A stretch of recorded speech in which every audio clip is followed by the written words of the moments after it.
Assalamualaikum warahmatullahi wabarakatuh dan selamat siang. Perkenalkan, nama saya Natalia Tola, STW 182093. Hari ini saya akan menjelaskan mengenai materi kesalahan penulisan, seri metodologi penulisan. Nah, adapun kesalahan-kesalahan yang kemungkinan terjadi dalam penulisan, yang pertama, untuk kerangka yang pertama untuk penulisan adalah judul. Nah, yang pertama harus memuat metode dan tujuan. Yang kedua, hindari kata berbasis. Harus lebih jelas sebenarnya mau ngapain, masalahnya apa, solusi yang ditawarkan juga apa. Contoh judulnya, yang pertama, prediksi produksi padi dengan menggunakan SVM berbasis PSO adalah salah karena ada kata PSO, karena PSO itu luas sehingga harus diperjelas lagi mengenai penggunaan PSO. Contoh judul yang kedua yang benar, pemilihan parameter pada SVM dengan menggunakan PSO untuk prediksi produksi padi. Nah, ini adalah contoh judul yang benar karena penggunaan penjelasan PSO lebih jelas dalam penelitian. Kerangka yang kedua, abstrak. Abstrak merupakan intisari dari keseluruhan penulisan atau inti dari bagian isi proposal. Abstrak posisinya bisa pada proposal ataupun pada penulisan skripsi atau penelitian. Nah,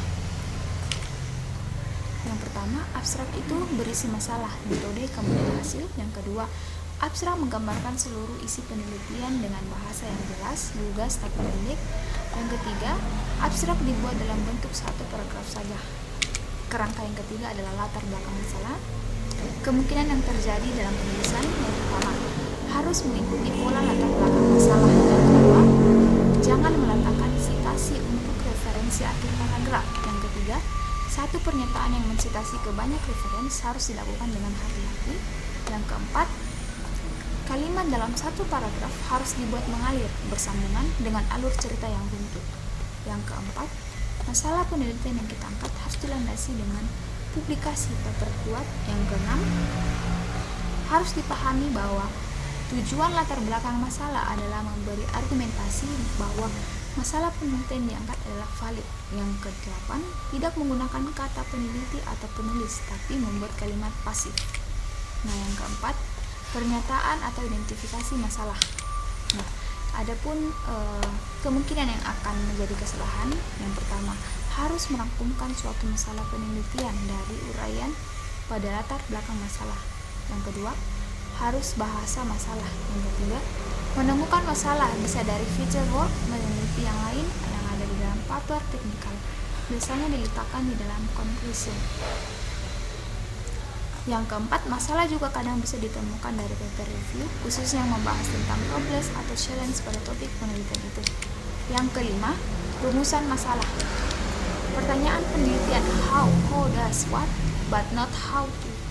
Yang kedua, pertanyaan penelitian menggantikan hipotesis. Yang ketiga, gunakan kalimat tanya seperti bagaimana, seberapa efisien atau akurat atau cepat dan sebagainya.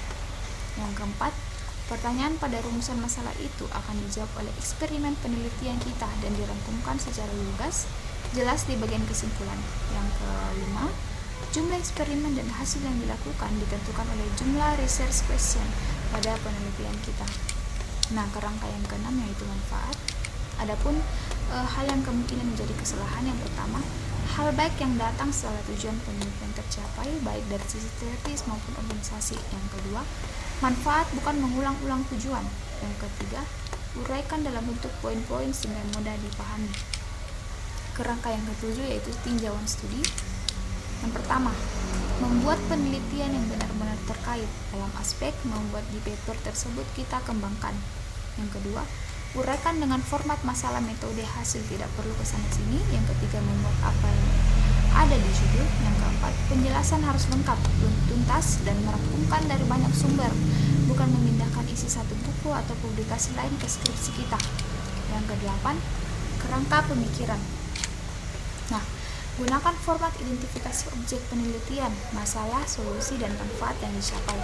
Yang kesembilan, gambar dan tabel. Caption untuk gambar di bawah, sedangkan untuk tabel di atas. Yang kedua, tidak ada dalam kalimat yang menyatakan gambar sebagai berikut, tapi yang benar adalah gambar 2.1 menjelaskan tentang.